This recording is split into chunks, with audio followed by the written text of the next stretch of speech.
Yes, it's another Avatar video. Relax. Actually, I haven't really made an Avatar video in a long time. There was a period at the start of my YouTube channel where I was really cranking out the Avatar videos, so you're welcome for chilling.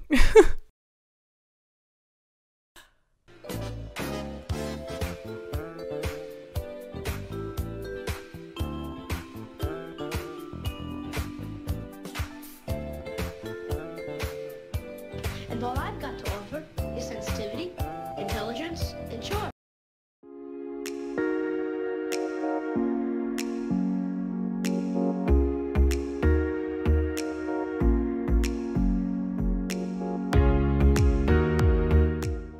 There has been a discussion happening around the internet over the last couple years that the younger generation seems to have lost their sense of nuance. The internet is an incredibly reactionary place. It could be, and has been said by many people, that on the internet there isn't really a lot of room for moral growth.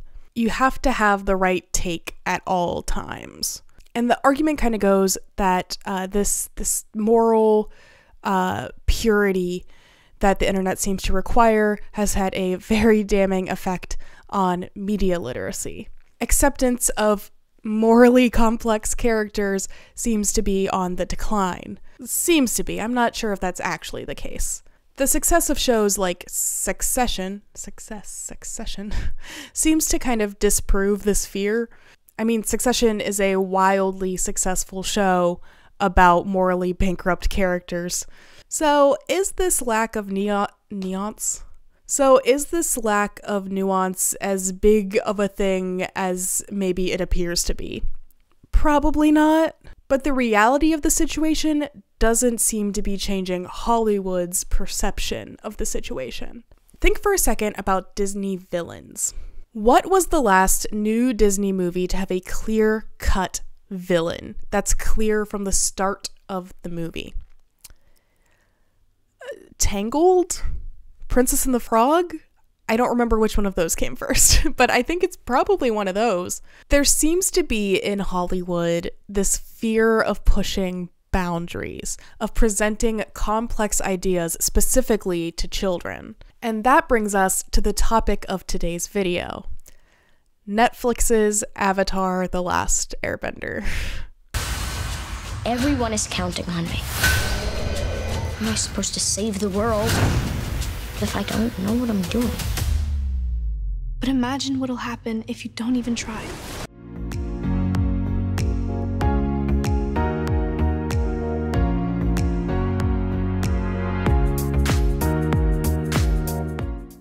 Avatar: The Last Airbender is a property filled with nuance. The first example that really pops to my mind is Iroh.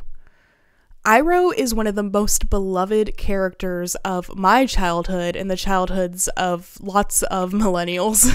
His role in the show is to provide sage wisdom and guide his troubled nephew towards the path of righteousness, when all other forces in the world seem to be working against him. Uncle, I know you must have mixed feelings about seeing me, but I want you to know I am so sorry, Uncle. I am so sorry and ashamed of what I did. I don't know how I can ever make it up to you, but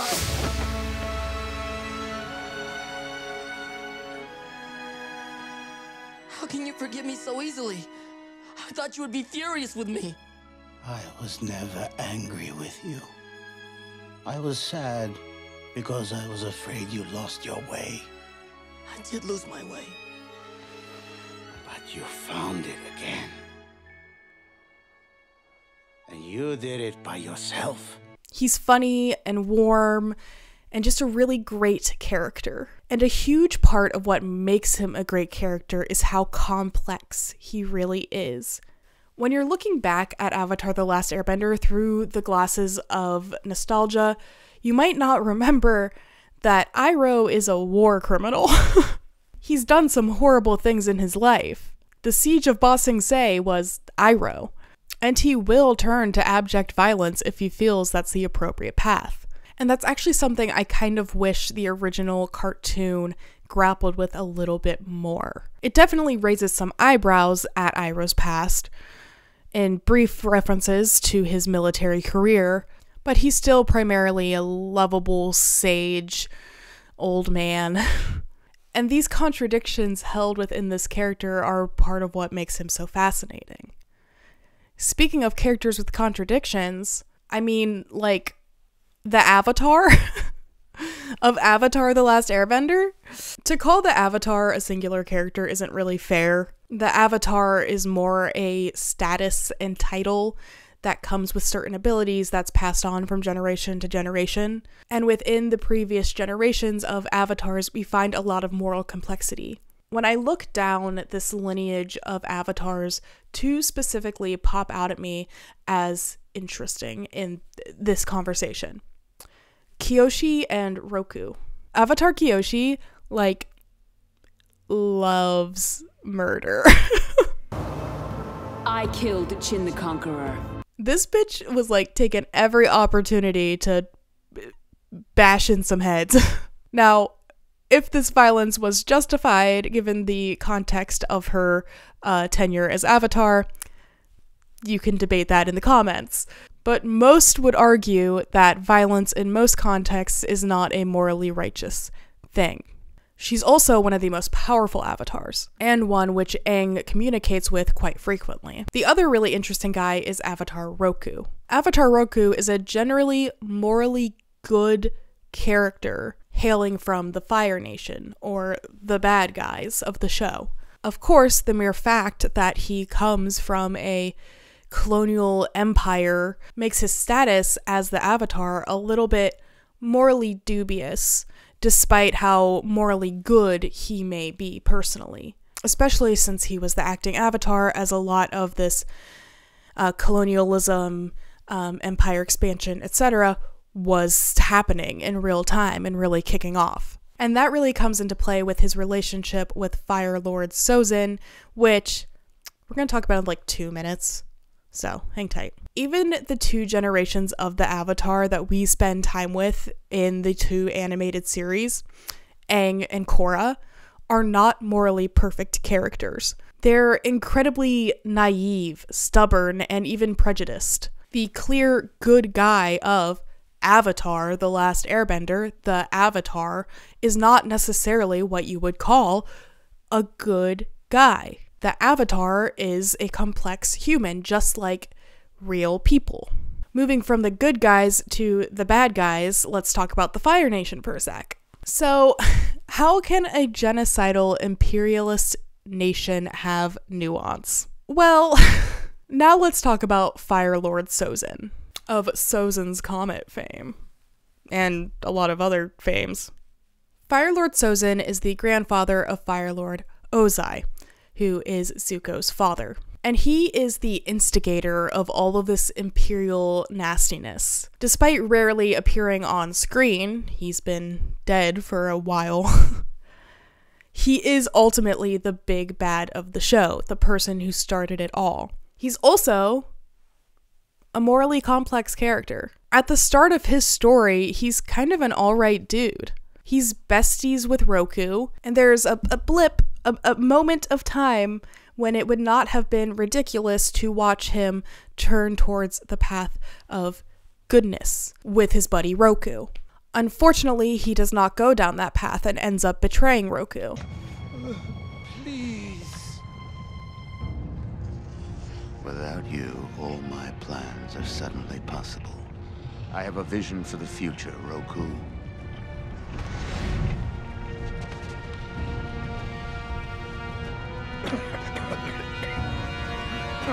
This is an objectively evil character. There's no getting around that. But he didn't start that way. And Avatar does a great job through Sozin teaching that lesson, that even the most evil people in history were once children who could have been guided down a different path. And that's just the thing about Avatar: The Last Airbender and its respective animated series. It respected children's ability to recognize nuance and learn from it. Some think that the finale of the original Avatar: The Last Airbender series fell flat because it pulled back a little bit from this nuance and kind of tried to both sides it. I don't really agree, but I do get the complaint. I get where it's coming from. So when you have such a beloved property that was such a big part of so many people's childhoods, that's been passed down now to people from my generation's children, whether that be through Avatar: The Last Airbender or The Legend of Korra. And you have a fandom that's been burnt by a live-action adaptation before. You get a kind of nervous hype when you announce a new live-action adaptation. Not a movie, but a TV show.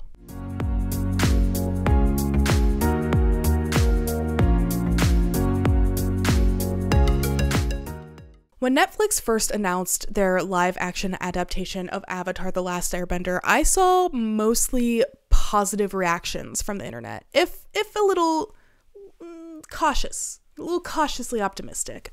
And a lot of this hype had to do with the fact that the original show creators were attached to the project. Initial concept art also looked stunning, but that hype only really lasted a few months. Well, not a few months. It was a couple years. The adaptation was announced in 2018, and the co-show creators announced their departures from the project in 2020, stating that they were leaving the project based on creative differences. It's not a great sign. And this is when the hype kind of turned to yikes. And it seems like that was for good reason. A couple weeks ago, before the release of the show, it was revealed that the showrunner was planning on toning down Sokka's bratty teenage misogyny. At the start of the show, one of our protagonists, Sokka, is a brat. He's a teenage boy. He's not drinking his respect women juice. I knew I should have left you home. Leave it to a girl to screw things up. But throughout the course of the show, he comes to recognize the strength and independence of girls. And it's a really big part of his character growth. It's part of what takes him from a boy to a man at the end of the show. And by doing away with his quippy, snotty misogyny, where is that character growth? Sanitizing away problematic parts of a character creates this perception of a world that just isn't true. 14-year-old boys are often misogynistic jerks. And hopefully, by the time they turn 19, they've grown out of a lot of that. There were also rumors swirling around that there will be no war in Ba Sing Se. So in the original Avatar cartoon, there is a famous episode in the second season titled City of Walls and Secrets. Here's a synopsis of this episode. Jet, a drifter and acquaintance of the protagonist, engages in a brawl in a tea shop, behavior that disrupts the artificially designed peace within the city walls of Ba Sing Se. He is captured by clandestine Ba Sing Se city officials and is subjected to brainwashing. While in captivity, a hypnotic lamp revolves around a Ba Sing Se official who repeats, "There is no war in Ba Sing Se." Now, the really important part about this episode is that there is a war in Ba Sing Se.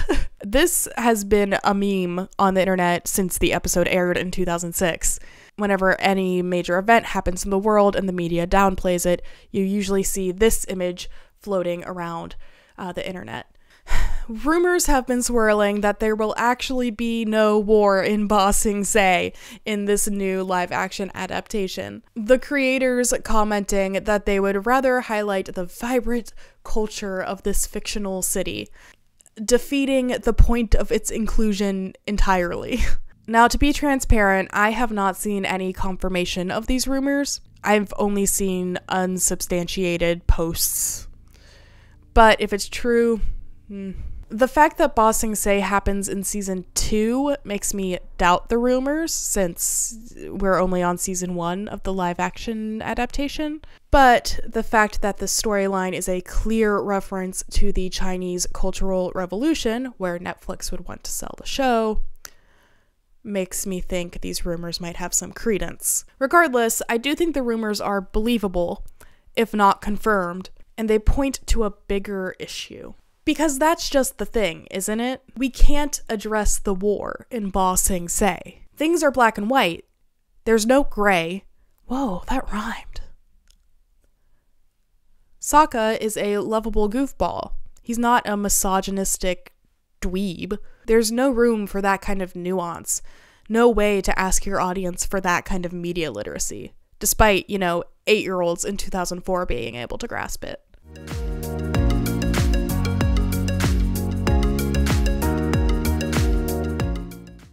So I started writing the script before the show had actually come out.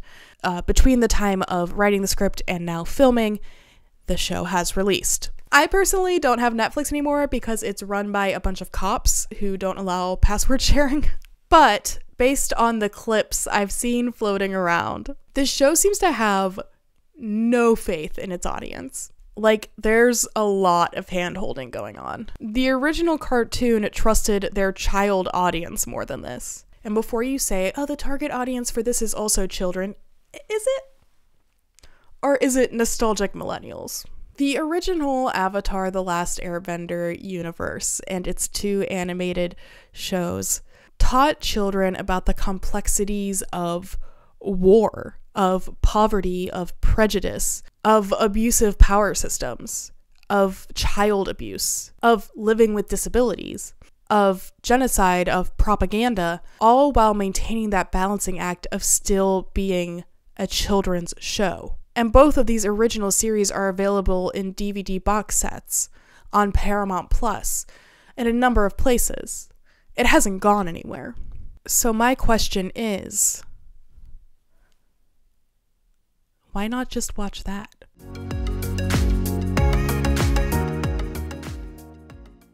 Hello! Welcome!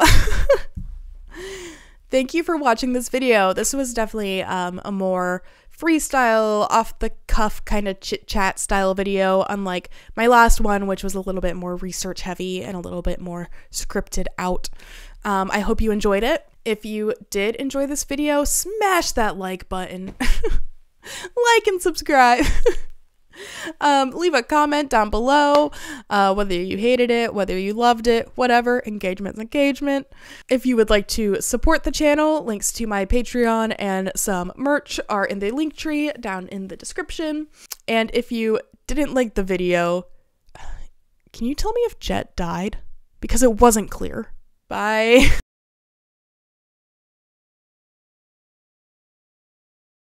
So is this loss of nuance as big as the